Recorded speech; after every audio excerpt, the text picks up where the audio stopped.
So today's the day Donald Trump gets his state visit. He's already been to the UK, but that was just a normal visit, a presidential visit. It wasn't a state visit.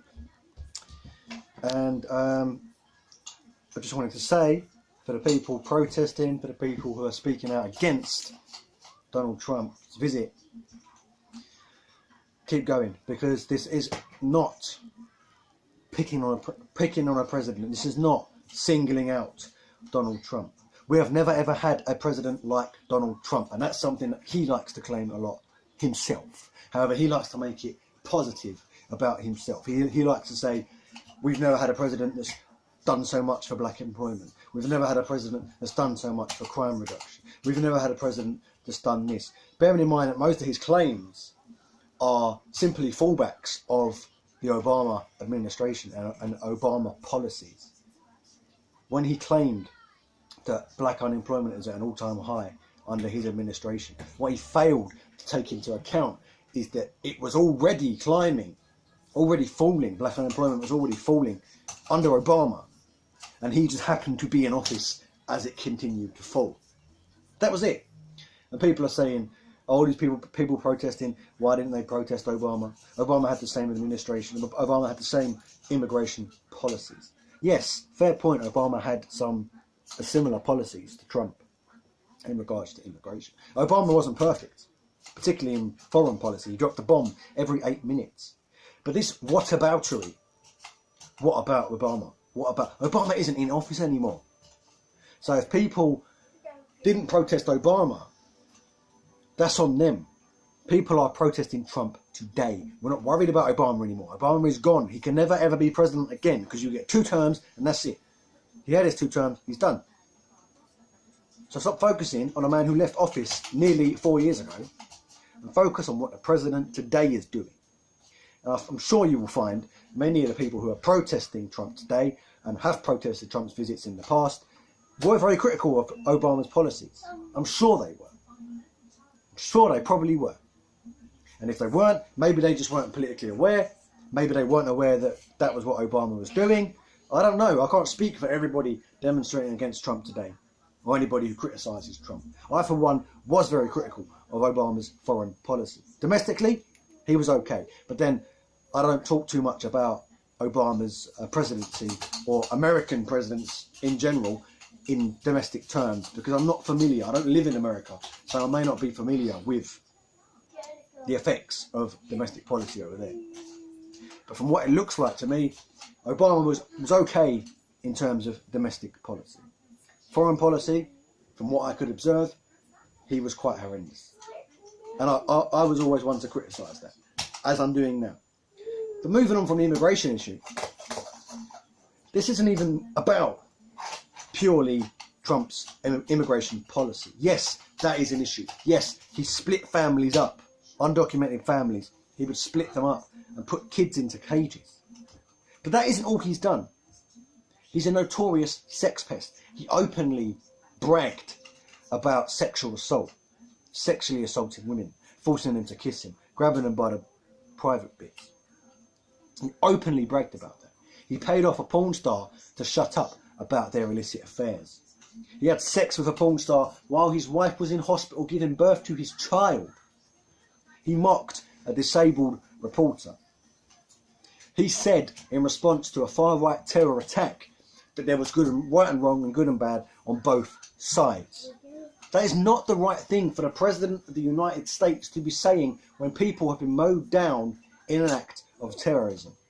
They should be coming out saying this kind of act is not acceptable. You shouldn't be condemning the people who were murdered.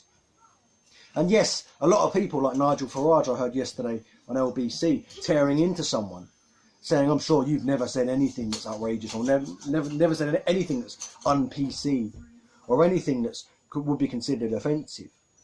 I have. I've said things that people could be offensive. The difference is, I'm not fucking president. I don't intend to run for president of the most powerful nation on earth. And if I did, I would probably distance myself from these comments that I've made in the past, and probably would never ever make them again in the public eye. And at least I would have the fucking courtesy to apologise if statements that I made privately come out to the public if I was president or if I was running to be president. I'm not running for public office. So comments that I make, comments that I say that may be deemed racist or sexist or offensive in any way, shape or form, they're not relevant. I'm a nobody. Everybody else who makes offensive comments, every common person who makes offensive comments, as we all do from time to time, they're not relevant. They're not the president of the United fucking States. That's the difference. They're not running to be president of the United States. When you're the most powerful man on the planet, arguably, there comes a certain standard that you have to be held to. And dare I say it, that standard includes not joking about sexual assault, not bragging about grabbing women by their vaginas, not mocking disabled reporters. Everybody's got a past. I've said it before. Everybody's got a past. Many people have a past that they may not be proud of. That's fine. But if you're running to be president, if you're running to be leader of the free world, to use that often quoted phrase, there is a standard. You need to stop making remarks that are sexist, homophobic, racist, derogatory towards disabled people, derogatory towards transgender people. Because immigration isn't the only issue when it comes to Donald Trump. He's a misogynist. He is a racist. He refused to denounce the KKK. He enables this kind of hard right, far right extremist rhetoric that ends in people being mowed down, run over in a car for the crime of protesting, for the crime of practicing their free speech. The right loves to go on about free speech. They absolutely love it. Free speech this, free speech that. Whenever it's Tommy Robinson or Donald Trump or Katie Hopkins, or one of these far right commentators, Carl Benjamin or Nigel Farage, whenever they cause a stir with comments that are arguably racist or discriminatory or sexist or whatever it is, or transphobic, the right always goes on about free speech, free speech. Go on social media today and make a negative comment about Trump. Go ahead. And I guarantee you, people out there, they will try and shout you down, or shout you down in the metaphorical sense, because you can't physically shout over a screen. They will try and shout you down. They will tell you you're being a snowflake, you're a leftist, you're being triggered, you're sensitive. Yeah, how dare you be sensitive? All he did was all this stuff I just listed, where he brags about sexual assault, pays off a porn star to shut up about their affair, mocks a disabled reporter, separates children from their mothers and locks them in cages. All he did was all that. Why are you so sensitive? Why are you so triggered? Stop being a snowflake. Start being a snowflake. Keep being a snowflake, because there needs to be a standard for the President of the United States or anybody in elected office. There has to be a standard. What can we hold acceptable? What is it okay for our leaders to say, and what is it okay for our leaders not to say or do? What is the standard? That's what we need to be asking ourselves. Is it okay that the President of the United States makes derogatory comments towards disabled people, transgender people, homosexuals, women, people who are Muslims, people who are black, people who are Mexicans? Is it okay that he refuses to denounce the KKK? Is it okay that he says they're right and wrong on both sides in the event of a right-wing terror attack? Are these things okay? I don't think so.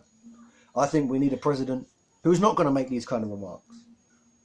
We need a president who is going to be professional, who is going to be courteous, civil, who is going to be intelligent, who is actually going to say things intelligently, with some forethought. He's not just going to sit there on his phone tweeting nonsense, because this man could start a war. If he makes the wrong comment to the wrong person at the wrong time, there'll be a war. He's not just an average Joe sitting at home, going to a 9-to-5 job, making comments. He's the president.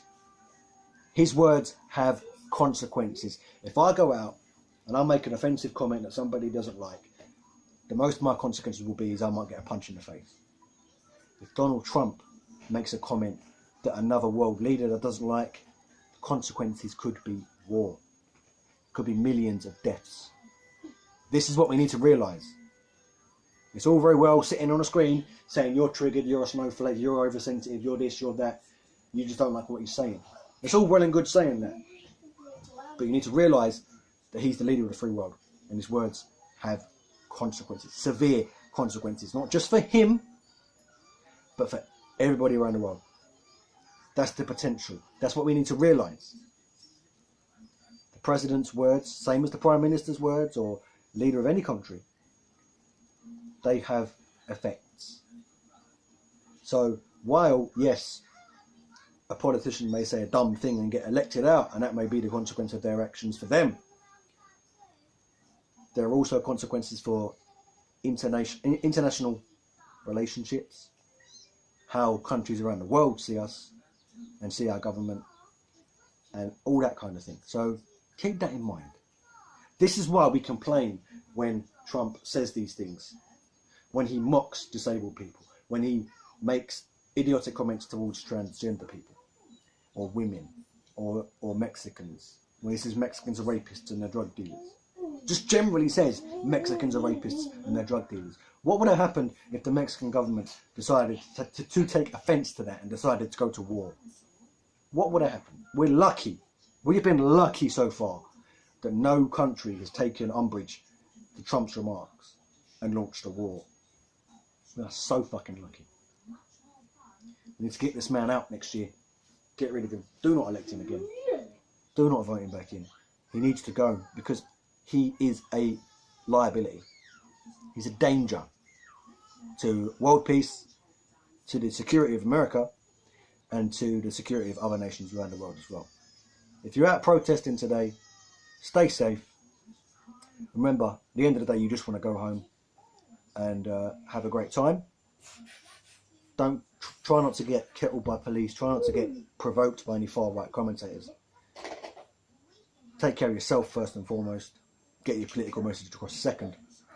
Thanks for watching, and I shall see you in the next video.